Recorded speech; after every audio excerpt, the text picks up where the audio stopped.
Now the star-bellied Sneetches had bellies with stars. The plain-bellied Sneetches had none upon theirs. The stars weren't big, they were really quite small. You would think such a thing wouldn't matter at all.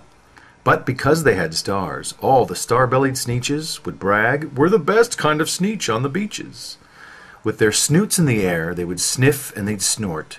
"We'll have nothing to do with the plain-bellied sort." And whenever they met some, when they were out walking, they'd hike right on past them without even talking. When the star-bellied children went out to play ball, could the plain-bellies join in their game? Not at all. You could only play ball if your bellies had stars, and the plain-bellied children had none upon theirs. When the star-bellied Sneetches had Frankfurter roasts, or picnics, or parties, or marshmallow toasts, they never invited the plain-bellied Sneetches. Left them out cold in the dark of the beaches, kept them away, never let them come near, and that's how they treated them year after year.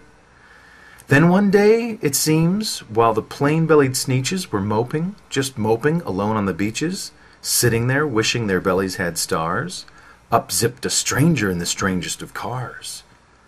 "My friends," he announced in a voice clear and keen, "my name is Sylvester McMonkey McBean. I've heard of your troubles, I've heard you're unhappy, but I can fix that, I'm the fix-it-up chappie. I've come here to help you, I have what you need, my prices are low and I work with great speed, and my work is 100% guaranteed." Then quickly Sylvester McMonkey McBean put together a very peculiar machine. Then he said, "You want stars like a star-belly Sneetch? My friends, you can have them for $3 each. Just hand me your money and climb on aboard." They clambered inside and the big machine roared. It bonked, it clonked, it jerked, and it burked. It bopped them around, but the thing really worked.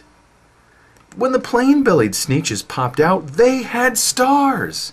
They actually did. They had stars upon theirs. Then they yelled at the ones who had stars from the start.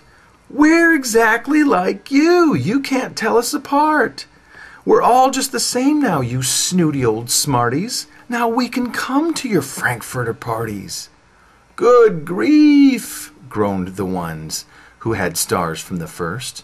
"We're still the best Sneetches and they're the worst. But how in the world will we know," they all frowned, "if which kind is what or the other way round?" Then up stepped McBean with a very sly wink, and he said, "Things are not quite as bad as you think. You don't know who's who, that is perfectly true. But come with me, friends, do you know what I'll do? I'll make you, again, the best Sneetches on beaches, and all it will cost you is $10 eaches." "Belly stars are no longer in style," said McBean. "What you need is a trip through my stars off machine. This wondrous contraption will take off your stars, so you won't look like Sneetches who have them on theirs." That handy machine, working very precisely, removed all the stars from their bellies quite nicely. Then, with snoots in the air, they paraded about. They opened their beaks and proceeded to shout, "We now know who's who, and there isn't a doubt. The best kind of Sneetches are Sneetches without."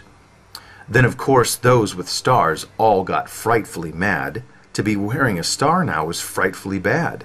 Then, of course, old Sylvester McMonkey McBean invited them into his stars-off machine.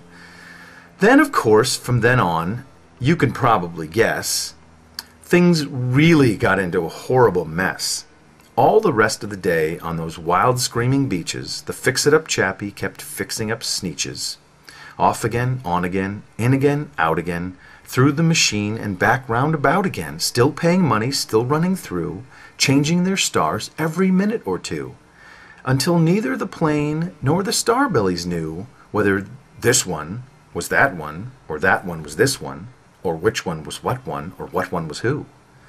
Then, when every last cent of their money was spent, the fix-it-up chappie packed up and he went, and he laughed as he drove in his car up the beach.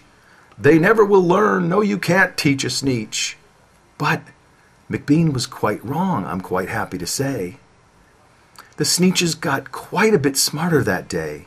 That day, they decided that Sneetches are Sneetches, and no kind of Sneetch is the best on the beaches. That day, all the Sneetches forgot about stars, and whether or not they had one upon theirs.